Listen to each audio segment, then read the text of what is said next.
अस्सलाम वालेकुम दोस्तों, तुसी वेख रहे हो मेरा पंजाब टीवी ते मैं तुहाडा मेज़बान मुहम्मद लतीफ़ खरल। दोस्तों सब तो पहले अपने चैनल करो सबसक्राइब ते नाल ही बैल आइकन नूं करो प्रेस ताकि साडी हर नई आने वाली वीडियो का नोटिफिकेशन सब तो पहले तुहाडे वीरां तक पहुँचे।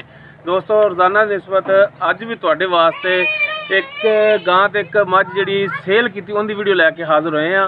ये सेल कीती है भाई होरां तो आपां पूरा नाम पता पुछ लैंदे आ।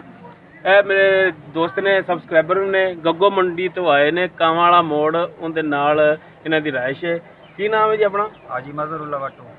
हाजी मजहरुल्ला वट्टू ये मेरे तवसत नाल आए ने ते इन्हां नूं एक गाय एक मझ लैके दित्ती है चाचे अल्लाह ते टंब वाले कोलों। हाँ जी जनाब, तुसीं ये दसो हाजी मजहर साहब कि तुसीं आए जे तुहाडा कोई कमी पेशी छड्डी है खिदमत दे विच? नहीं जी, कोई नहीं। जानवर तुहानू विखाए दे जिहड़े क्लिप दिखाया सी क्या जानवर ने तुहानू ओही लैके दित्ते ने? ओही लैके। रेट दे विच कोई प्यार मुहब्बत कीता है या नहीं कीता? कीता जी, फुल कीता। फुल तावन कीता है? फुल तावन। आमण सामने बिठा के रेट तय कराए ने? हां जी, आमण सामने। तुसीं क्या सी आप कर लो फाइनल? मैं कहनी आमण सामने बह के तसल्ली नाल आप कर लो। हां जी, मैनू कोई इतराज नहीं।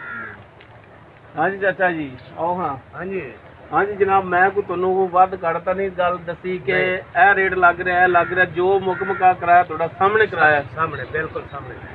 भाई भी पैसे दे के जा रहे ने 3,30,000 में सौदा है दोनों का। हां जी, 1,75,000 दे रहे। हां जी, दे 1,55 इन्होंने उत्थे जाके दे दे इदा ही है।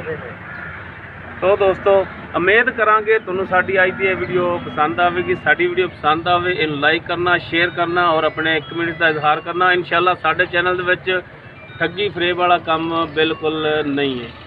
दोस्तों इस दे नाल ही अपने मेज़बान मुहम्मद लतीफ़ खरल दे इजाज़त। इंशाल्लाह मिलांगे अगली वीडियो। अल्लाह हाफ़िज़।